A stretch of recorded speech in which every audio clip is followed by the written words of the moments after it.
We live in a world that tells us to hustle harder, push faster, and fight relentlessly for everything we want. Society screams that success belongs only to those who burn themselves out in pursuit of their dreams. But what if I told you that the ancient Stoics discovered something completely different? What if the secret to manifesting everything you desire isn't found in frantic action, but in the profound peace of letting go? Marcus Aurelius, the most powerful man in the Roman Empire, wrote in his personal journal, "Confine yourself to the present." He understood that when we stop fighting the current of life and start flowing with it, miracles begin to happen. The Stoics weren't passive dreamers. They were warriors who conquered through wisdom, not force. Think about water for a moment. It doesn't struggle against the rocks in its path. Instead, it flows around them, over them, through them, and eventually it shapes the entire landscape. This is the power of relaxed intention, the ability to hold your desires lightly while trusting the natural order of things to bring them to fruition. When you're constantly stressed about your goals, when you're gripping so tightly to outcomes that your knuckles turn white, you're actually pushing away the very things you want most. Anxiety creates resistance, and resistance blocks the flow of abundance into your life. The Stoics understood that our desperation often becomes the biggest obstacle between us and our dreams. But here's where it gets beautiful. When you truly relax into your desires, when you align with the natural rhythm of existence, you become magnetic to opportunities. You start noticing doors that were always open but invisible to your stressed mind. You begin attracting the right people, circumstances, and resources, not through force, but through a calm confidence that tells the universe you're ready to receive. This isn't about becoming lazy or giving up on your dreams. It's about discovering the difference between effortless action and exhausting struggle. It's about learning to plant seeds with intention and then trusting the soil, the rain, and the sun to do their work. The Stoics called this amor fati, love of fate, the deep acceptance that everything unfolds exactly as it should. Today, I'm going to share with you 10 profound Stoic principles that will transform how you approach manifestation. These aren't just theories, they're practical wisdom that has been tested by thousands of years of human experience. Each principle will show you how to release the tension that's been blocking your blessings and step into the flow state where miracles become natural. Before we dive deep into this life-changing wisdom, I need you to do something. Hit that like button right now. It tells me you're ready for transformation. If that speaks to you, type this in the comments to anchor it in your heart. When I relax, life flows to me. Share this video with someone who needs to hear this message. Subscribe to this channel because we're just getting started on this journey together. And please, don't skip any part of this video. Number 1. The art of detached desire. Here's the paradox that drives most people crazy. The more desperately you want something, the more it seems to slip away from you. But the Stoics discovered something revolutionary about human desire that modern psychology is only beginning to understand. Epictetus, who went from slave to one of history's greatest philosophers, taught, "Wealth consists in not having great possessions, but in having few wants." This isn't about giving up your dreams. It's about understanding the difference between wanting something and needing it. When you need something, you create desperation. When you want something while being completely okay without it, you create magnetism. Think about the people in your life who seem to effortlessly attract what they want. They're not the ones constantly talking about what they lack or posting desperate affirmations on social media. They're the ones who hold their desires lightly, like a butterfly resting on their palm. They want beautiful things to happen, but they don't define their worth by whether those things arrive on their timeline. This is what the Stoics called preferred indifference. Yes, you prefer to have success, love, and abundance, but your inner peace doesn't depend on them. Your happiness isn't held hostage by external circumstances. This creates a powerful energy that actually draws opportunities toward you, because people and the universe itself are attracted to those who aren't needy. When you practice detached desire, you stop sending out desperate energy that repels what you want. Instead, you begin operating from a place of abundance, even before the physical manifestations arrive. You start making decisions from confidence rather than fear, and confident decisions almost always lead to better outcomes. The magic happens when you can say, "I would love for this to happen, and I'm taking inspired action toward it, but I'm genuinely okay if it doesn't happen exactly as I imagine." This isn't giving up. This is growing up. This is understanding that the universe often has something even better in mind than what your limited perspective can see. Practice this today. Hold your biggest desire in your mind, then take a deep breath and say, "This or something better." Feel how that releases the pressure and opens up infinite possibilities. Let this one sink into your soul and drop it in the comments if it resonates. I desire with peace, not desperation. Number 2. Present moment magnetism.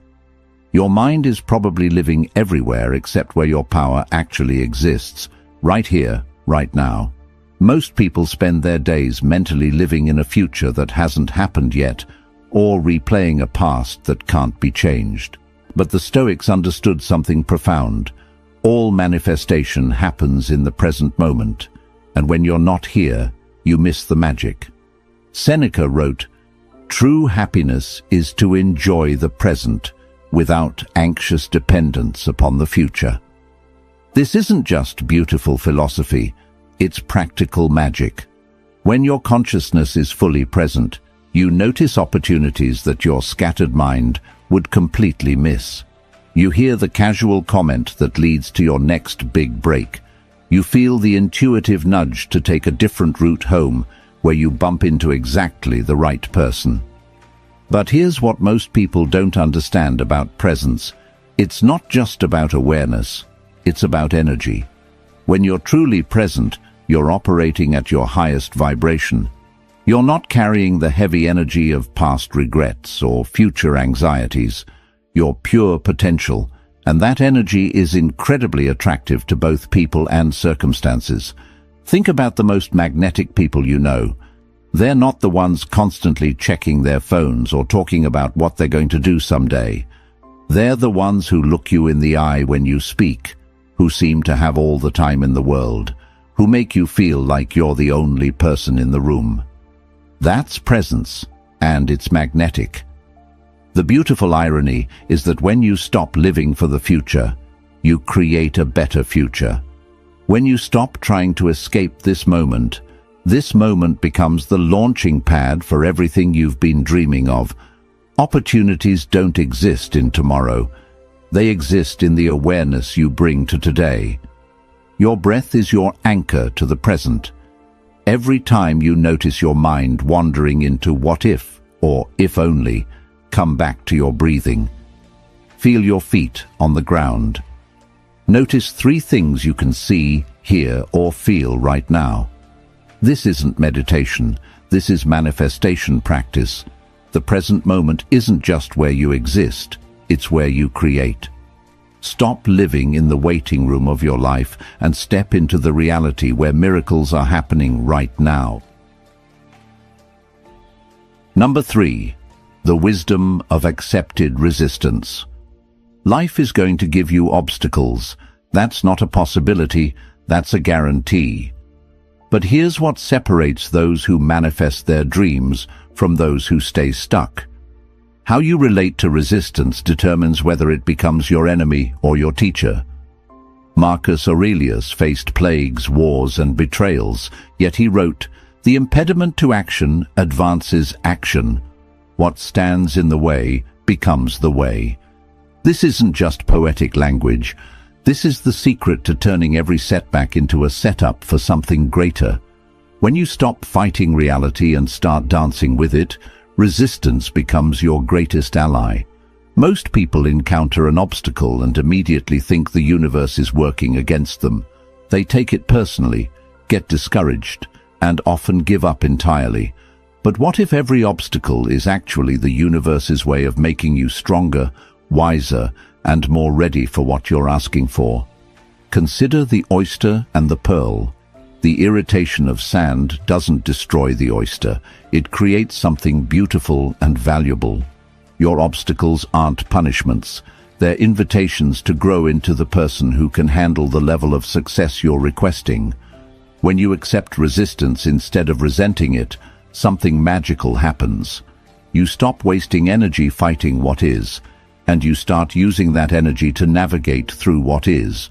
You become like water again, flexible, persistent, and ultimately unstoppable. This doesn't mean you become passive or that you don't take action. It means you take inspired action instead of desperate action.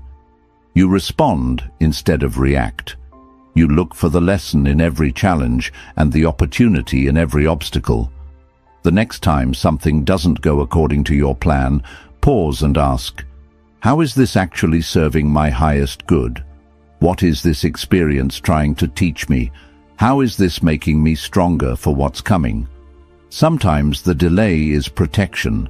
Sometimes the detour leads to something better than your original destination. Sometimes the no you receive is clearing the way for a much bigger yes. Trust the process, even when you can't see the bigger picture. The universe has a perspective you don't have access to, and it's always working in your favor, even when it doesn't feel that way.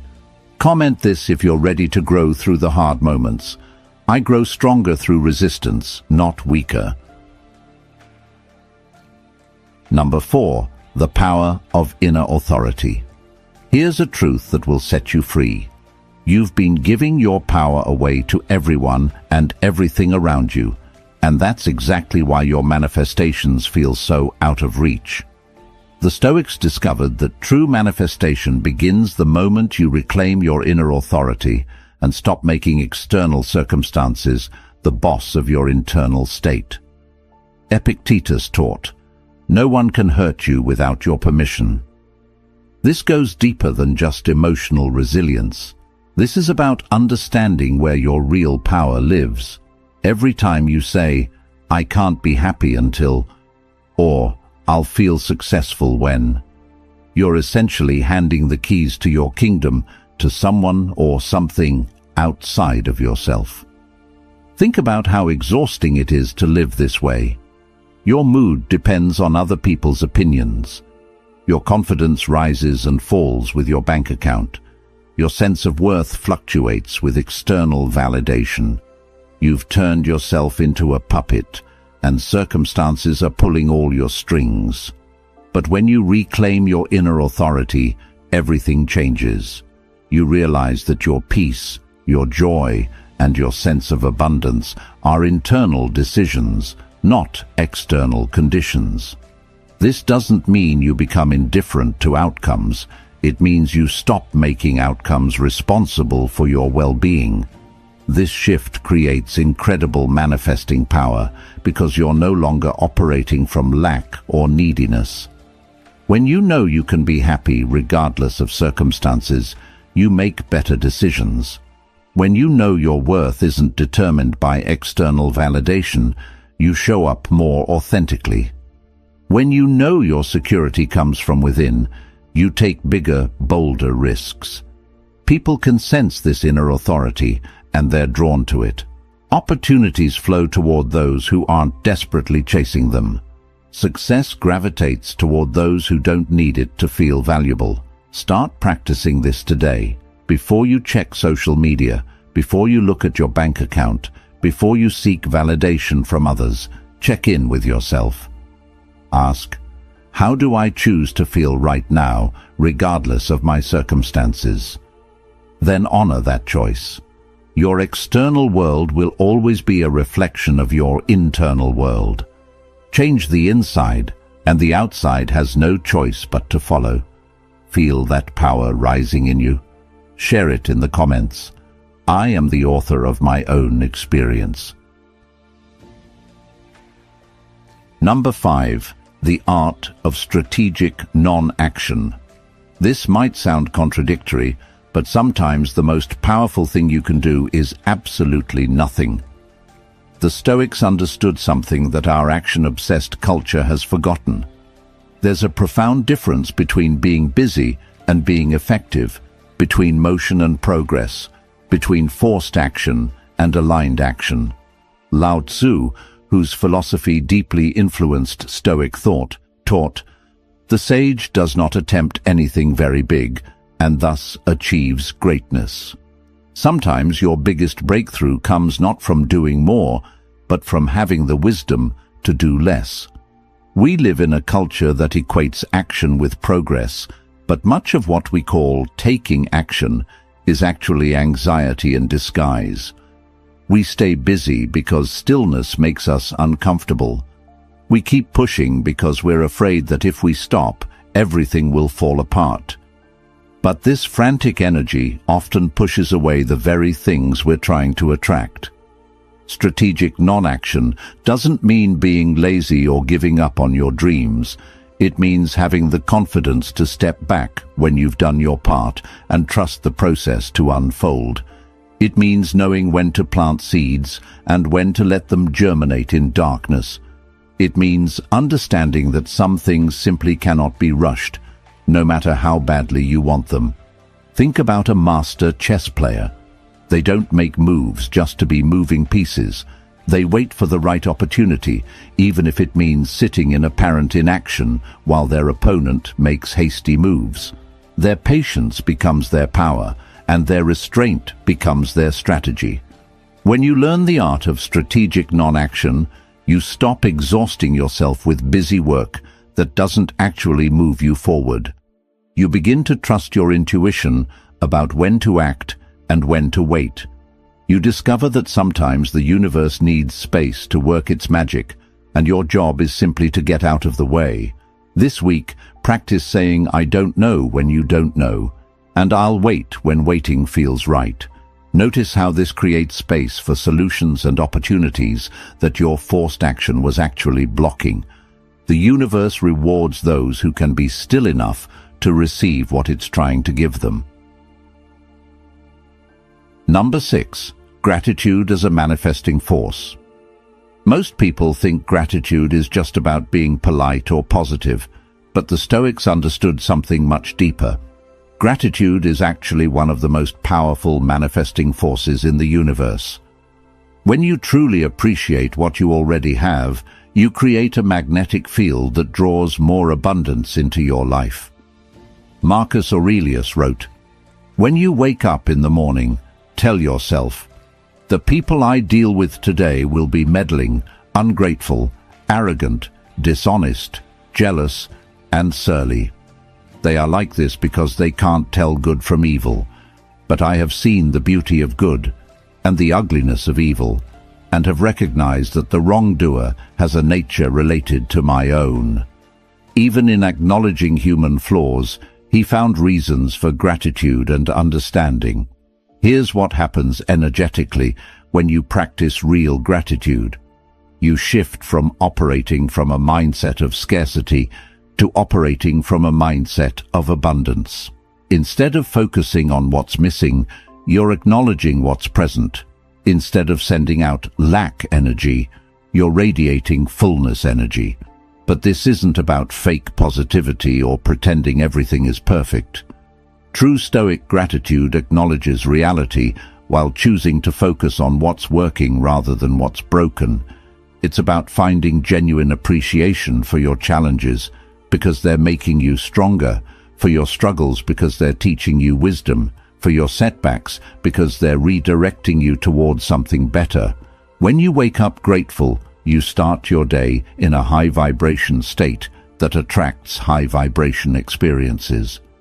When you go to bed grateful, you program your subconscious mind to look for more things to appreciate. This creates an upward spiral where gratitude leads to more experiences worth being grateful for. The magic isn't just in feeling grateful, it's in expressing gratitude. Tell people how much they mean to you. Write thank you notes for small kindnesses. Acknowledge the beauty in ordinary moments. Appreciate your body for carrying you through life, your breath for sustaining you, your heart for continuing to beat. Gratitude turns what you have into enough, and enough is always the foundation for more. When the universe sees you appreciating what you've already been given, it trusts you with greater gifts. Number 7. The strength of emotional sovereignty. Your emotions are not happening to you, they're being created by you. This single realization contains enough power to transform your entire life. Yet most people spend years giving their emotional state away to circumstances, other people, and random events beyond their control. Seneca taught, "Every new thing excites the mind, but a mind that seeks the truth turns from the new and unknown to the eternal and divine." Your emotional reactions are choices, not inevitable responses. When you understand this, you reclaim the throne of your own experience. Think about two people experiencing the same rejection, the same financial setback, or the same disappointment. One person crumbles and stays stuck for months. The other person feels the emotion fully, learns from it, and uses it as fuel to create something better. The difference isn't in their circumstances, it's in their emotional sovereignty. Emotional sovereignty doesn't mean suppressing your feelings or pretending negative emotions don't exist. It means you feel your emotions fully without letting them drive the car of your life. You acknowledge anger without becoming destructive. You honor sadness without drowning in it. You feel fear without letting it paralyze you. This creates incredible manifesting power because your emotions are literally your creative energy. When you're in control of your emotional state, you're in control of what you're creating. When you can choose peace in the middle of chaos, you become a powerful attractor of peaceful circumstances. When you can find joy regardless of your current situation, you magnetize joyful experiences. The practice is simple, but not easy. When you feel a strong emotion, pause and ask yourself, what is this emotion trying to tell me? What can I learn from this? How can I use this energy constructively? Then make a conscious choice about how long you'll stay in that emotional state and what you'll do with the energy it provides. Your emotions are meant to be messengers, not masters. They're designed to give you information and energy, not to control your decisions or determine your destiny. When you master your emotional world, you master your manifesting power. Say it with confidence in the comments if you're stepping into your emotional power. My emotions exist, but they do not control me. Number 8. The philosophy of enough. In a world that constantly tells you that you need more to be happy, the Stoics discovered a revolutionary secret. The feeling of enough is not about how much you have, it's about how you relate to what you have. When you master the philosophy of enough, you unlock a level of contentment and power that no external acquisition can provide. Seneca, one of the wealthiest men in Rome, wrote, "It is not the man who has too little, but the man who craves more, who is poor." This wasn't coming from someone who didn't understand material success. This was coming from someone who had everything the world said should make him happy, yet found his deepest fulfillment in something entirely different. The philosophy of enough doesn't mean settling for less or giving up on your dreams. It means recognizing that your happiness and sense of abundance aren't dependent on getting more stuff, more recognition, or more validation. It means understanding that the feeling you think you'll get from achieving your goals is actually available to you right now, in this moment, with what you already have. Here's the paradox that changes everything. When you genuinely feel like you have enough, you stop operating from desperation and start operating from abundance. And abundance energy attracts abundant experiences. When you're not grasping for more, more comes to you naturally. Think about the most attractive people in your life. Not physically attractive, but energetically attractive. They're not the ones constantly complaining about what they lack or obsessing over what they want. They're the ones who seem genuinely content with their lives while still being excited about growth and new experiences. This contentment isn't complacency, it's confidence. It's the deep knowing that you're already whole, already valuable, already enough, regardless of what you achieve or acquire. From this foundation, you can pursue your dreams from love rather than fear, from excitement rather than desperation. Practice this. Before you go to sleep tonight, mentally inventory everything you have to be grateful for: your health, your relationships, your opportunities, your experiences. Feel, really feel, how rich your life already is. This is the energy that creates miracles. Let's flood the comments with this truth if you're done chasing and ready to receive. I am enough, and I attract from that place. Number 9. The courage of authentic expression. One of the biggest blocks to manifestation is living a life that isn't authentically yours. When you're constantly trying to be who others expect you to be, when you're hiding your true thoughts and feelings, when you're playing roles that don't fit your soul, you create internal resistance that blocks the flow of your desires into reality. Marcus Aurelius reminded himself how much trouble he avoids who does not look to see what his neighbor says or does. The courage to be authentically yourself, regardless of others' opinions, isn't just about personal freedom. It's about manifestation power. When you're not being authentic, you're essentially lying to the universe about who you are and what you want.